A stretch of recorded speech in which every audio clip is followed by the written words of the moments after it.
야고보서 3장 1절에서 12절까지입니다. 우리가 하나님의 교회를 이루는 데 있어서 꼭 필요한 직분들이 있습니다. 에베소서 4장 11절과 12절에 보면 선지자와 복음 전하는 자와 목사와 교사로 세우시고, 그래서 성도를 온전케 하고 그리스도의 몸을 세우신다, 이렇게 말했습니다. 한 사람이 예수 믿고 하나님의 사람으로 자라나려고 하면 그 옆에 교사가 있어야 합니다. 그래서 하나님의 말씀을 구체적으로 가르치고 그 말씀대로 어떻게 사는가를 제시해 줄 수 있는 그런 사람을 성경은 교사라고 말하고 있습니다. 그런데 말을 하다 보면 실수가 많아져요. 1절에 너희는 선생이 되려고 하지 말라. 왜냐하면 더 큰 심판이 있기 때문이다. 선생이 많이 되려 하지 말라. 이 말은 다른 번역에 보면 많이 가르치려고 하지 말라. 예를 들면 내가 이 얘기는 좀 덜 한 것 같은데 꼭 더 해야 되겠다, 그런 생각도 품지 말라는 거예요. 저도 이제 말씀을 가르치면서 이렇게 저렇게 이런 말을 해야 되겠다, 이렇게 생각하고 나오지만 어떤 것은 또 생각이 안 나기도 하고 어떤 것은 안 나던 생각이 또 나기도 하고, 그러면 생각이 난 것도 하나님의 뜻이요, 생각이 안 난 것도 하나님의 뜻입니다. 내가 요 얘기는 못했는데 다음에 만나면 꼭 해야 되겠다, 그렇게 하지 말라는 거예요. 우리가 말을 많이 하다 보면은 실수가 많은데 생각이 안 난 말까지 다음에 가서 또 하려고 하면 이건 정말 큰 낭패다. 그만큼 했으면 많이 한 거다. 오늘 성경이 말하는 게 바로 그런 얘기입니다. 우리가 다른 사람을 말로 가르쳐서 인도한다고 하는 것은 참 영광스러운 일이기도 하죠. 그러나 무한 책임이 있습니다. 이때 당시에도, 이 성경 시대에도 이제 돌아다니면서 수의 강연이나 연설을 하는 사람들이 있었어요. 이 당시에는 매우 중요한 학문이 뭐냐면 웅변술, 말을 잘하는 웅변술, 그리고 말을 논리적으로 잘하는 수사학, 이런 것들을 전문으로 배워가지고 다른 사람보다 특별하게 말을 잘하는 훈련된 교사들이 있었어요. 그때 당시 얼마나 사람을 많이 모으는가가 그들의 밥벌이하고 관계가 있었어요. 그러니까 자꾸 사람들이 안 할 말도 하게 되고 사람들을 자극하는 말도 하게 되고 선동하는 말도 하게 되고 또 듣기에 좋은 말도 하게 되고, 이제 그런 사람들이 돌아다니면서 곳곳에서 연설을 했는데 그 영향을 교회 안에서 교사들도 받은 겁니다. 그래서 하나님의 말씀을 바르게 가르치고 그리고 말하는 것을 주의해야 되는데 어떻게 하면 말을 잘할까? 그것만 연구해요. 왜냐하면 사람들이 말 잘하는 걸 좋아하니까, 듣기 좋은 말을 하는 걸 좋아하니까 자꾸 그런 곳에 쫓아다니고, 그런 사람들이 교회에 있다 보니까 교사들도 결국은 입맛에 맞춘 말을 하게 되는 일이 생기게 된 것입니다. 그러다 보니까 이제 교회 안에가 이게 대단히 어지러운 일들이 생겼어요. 유대인의 탈무드에 보면은 이런 얘기가 있습니다. 부모하고 랍비하고 물에 떠내려가면 누구를 구해야 되냐, 이렇게 말합니다. 랍비를 먼저 구해라. 너에게 영향을 많이 주는 사람은 너의 부모다. 너를 가르치는 선생이다. 그 말은 선생이 높은 자리에 있다, 그런 뜻이 아니고 선생은 어디 가든지 상좌에 앉고 대접을 받는 직책이다, 그런 뜻이 아니에요. 그것은 그만큼 한 사람에게 영향이 크다는 뜻이에요. 그런데 그 당시 이 랍비들은 우리 예수님이 하신 말씀처럼 어디 가든지 자기 앉을 자리를 찾아다녀요. 어디가 좋은 자리인가, 어디가 상석인가, 사람들에게 인사받는 걸 좋아해요. 예수님 당시에 바리새인과 서기관들이 바로 그런 사람들이에요. 우리는 하나님의 말씀을 전하는 자들입니다. 우리 입술은 하나님의 말씀을 전하기 위해서 존재하는 거예요. 사람의 논리나 사람의 말을 하라고 붙여준 게 아니에요. 그래서 성경 우리가 다니엘서 12장 3절에 보면 옳은 말로 많은 사람을 주님 앞에 돌아오게 하는 자가 바로 하늘의 별과 같이 빛나게 될 거다. 그렇게 말씀을 했습니다. 자, 2절에 보면은 우리가 말에 실수가 많으니 선생의 약점은 말을 많이 하다 보니까 말을 가볍게 하게 되고 또 실수를 하게 됩니다. 온전한 사람이 누구냐? 말에 절제를 함으로 자기 행동을 제어하는 사람이라고 그랬어요. 우리가 행동을 바꾸려고 아무리 해도 안 됩니다. 행동을 바꾸는 방법은 언어를 바꾸면 됩니다. 언어가 훈련되지 않는 한에는 그 사람은 절대로 온전하게 안 됩니다. 이리 뛰고 저리 뛰는 말처럼 그냥 앞차기 뒤차기 하는 거예요. 내가 뭘 자꾸 바꾸려고 맘먹지 말고 점검할 것은 지금 내 언어 생활이 어떤가. 언어의 재갈을 불리고 언어를 조절하고 언어의 절제를 하고 그렇게 하게 되면 참 신기한 것은 나도 모르게 내 행동이 절제가 됩니다. 그래서 점점 온전한 사람으로 변해가는 거예요. 2절에 실수라고 하는 말은 실족이라는 말, 다른 사람을 실족하게 만드는 것, 넘어지게 만든다든지 절망하게 만든다든지 심지어 신앙을 떠나게 만든다든지 이렇게 되는 것은 이것은 대단히 심각한 것이다. 자기 말을 다스릴 수 있는 사람이 바로 세상을 다스린다. 그런 사람이 진정한 리더가 될 수가 있다 하는 것입니다. 우리가 민수기 14장에 보면은 가나안 땅을 정탐한 12명의 지파의 대표들이 말이 딱 갈라졌어요. 10사람은 절대로 못 들어간다. 2사람은 들어간다. 왜 들어가느냐? 하나님이 약속했기 때문이다. 그래서 성경에 보면 민수기서 14장이 이렇게 말해요. 너의 말이 나의 귀에 들린 대로 내가 그렇게 하리라. 하나님은 우리의 기도만 듣는 것이 아니고 우리가 하는 말을 들으셔요. 우리가 하는 말이 기도나 똑같은 거예요. 그래서 하나님이 내 말을 들은 대로 날마다 죽겠다 그러면 죽는 거고 살겠다 하면 사는 거예요. 좋다고 자꾸 말하면 좋아지게 되는 거고 힘들다고 말하면 갈수록 힘들어지는 거예요. 따지고 보면 우리가 기도하는 시간이 하루에 얼마나 됩니까? 그리고 나가서 대부분 말을 하고 다니잖아요. 기도를 아무리 많이 해도 말을 잘못하고 다니면 그 말이 내 기도를 덮어버려요.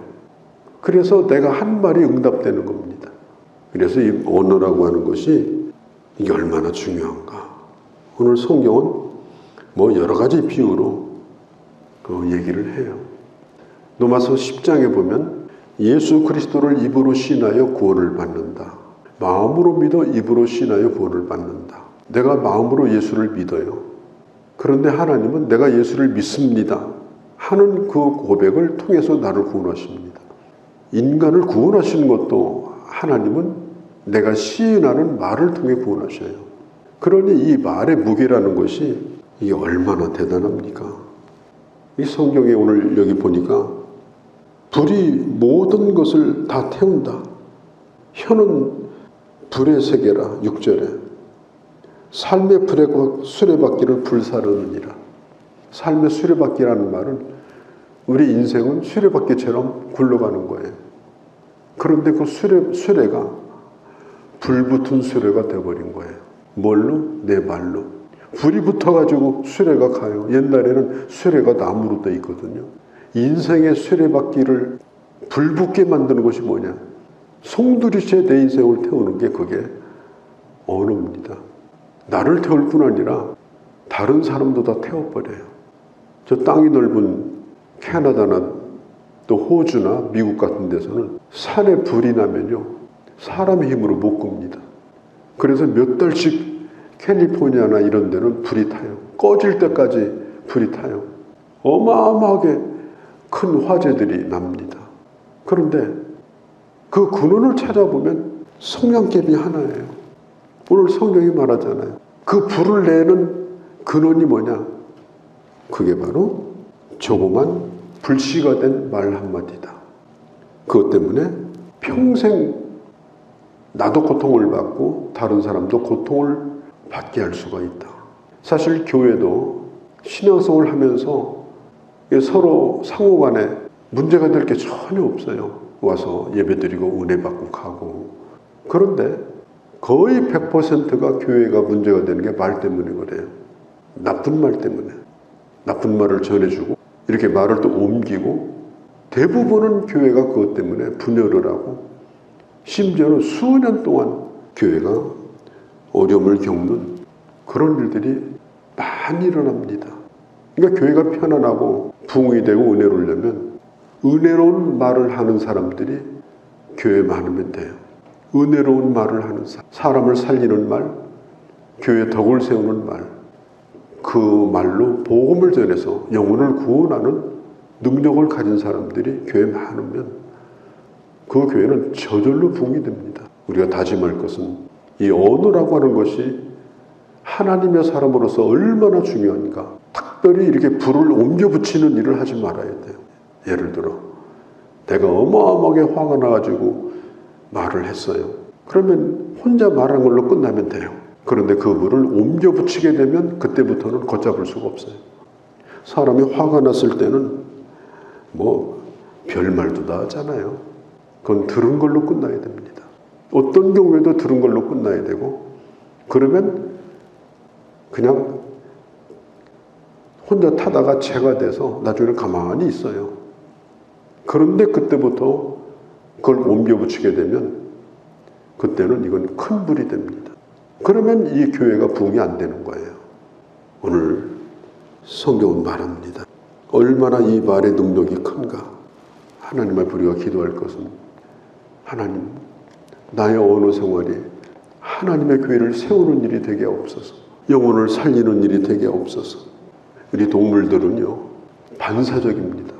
사람은 반사적이 아니고 이게 응답적입니다. 동물들은요, 내가 아무리 밥 주고 사랑해도요, 지 꼬리 밟으면 이빨 드러내고 노려봅니다. 그런데 사람은 누가 내 발을 밟으면 내가 굉장히 아파요 지금. 그런데 실수로 밟을 수도 있고 얼마나 많은 가능성이 있잖아요. 그러면 생각해보고 기도해보고 그걸 응답적이라고 그래요. 그러니까 하나님의 사람은 이 반사적이면 안 돼요. 네가 나를 건드렸어? 나를 기분 나쁘게 했어? 그래가지고 이빨 드러내고 노려보고 무는 신용하고 심지어 물기도 하고, 그러면 그게 하나님의 사람이 될 수가 있겠습니까? 또 그 하나로 말미암아 얼마나 많은 사람들이 상처를 받고 아픔을 받겠습니까? 때때로 나를 힘들게 하고 어렵게 하는 사람이 있어도 그냥 내가 잘못해서 그런 거지, 그건 응답적으로 오히려 그를 위해 기도하고, 또 그렇게 할 수밖에 없는 오늘의 현실에 대해 이해하려고 하고, 그래 나중에 보면은 또 잠잠해서 돌아다녀요. 어떤 때는 우리 교인들도 와서 막 저한테 얘기를 해요.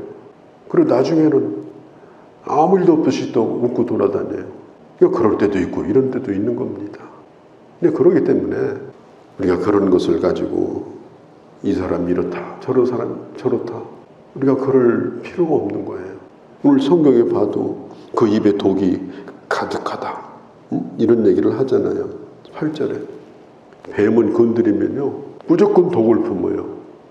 침 뱉듯이 확 품어버립니다. 혀라고 하는 것이 이렇게 무서운 것이고 또 이렇게 귀한 것입니다. 우리가 이제 가끔 사람들하고 식사를 하면 어느 식탁은 참 그렇게 행복하고 식탁이 좋은데 어느 식탁은요 그날 못 먹고 왔는지 기억도 안 나요. 솔직하게 기억도 안 나요. 정말 은혜스러운 말, 듣기 좋은 말, 상대방을 축복하는 말, 긍정적인 말, 밥을 먹고 있으면서 온갖 잡소리를 귀에다가 해버리면요 입맛, 밥맛 다 달아나요. 우리가 가족들하고 식사할 때도 마찬가지고 사람들과 식탁을 대할 때도 이게 마찬가지입니다. 식사만 그렇겠습니까? 사는 맛도 똑같아요. 어떤 게 온전한 사람이냐? 말에 실수가 없는 자다. 실수가 많지만 적어도 다른 사람을 실족하게 하는 일이 없는, 하나님이 주신 이 언어의 능력으로 정말 영혼을 살리고 세우는 일에, 사람을 행복하게 해주는 일에 쓸 수 있는 그런 사람으로 사는 거다. 이 말은 기술이 아닙니다. 말은 그 사람의 인격과 그 사람의 품성에 대한 겁니다. 그러니까 이 언어라고 하는 것은 그 사람 인격 전체예요. 내가 온전한 사람으로 사는 것도 사람을 향하여 그렇게 온전함을 향해서 나가게 될 때 내 언어로 하나님을 영화롭게 할 수가 있는 것입니다. 이런 온전함을 향해서 나가는 그런 귀한 주의 자녀들이 우리 함께 되어주시기를 바랍니다. 거룩하신 우리 아버지, 우리의 신앙이 행함이 있는 믿음이 살아있는 믿음인데 그 행함 가운데 매우 중요한 것이 바로 이 언어에 대한 것임을 오늘 성경은 말하고 있습니다. 우리로 하여금 이 말씀을 깊이 새기고 사람을 살리고 영혼을 살리고 교회를 살리고 세상을 살리는 언어의 능력을 가지고 하나님을 영화롭게 하는 주의 귀한 자녀들이 저희 모두 되게 하여 주시옵소서. 우리 주 예수님의 이름으로 기도하옵나이다. 아멘.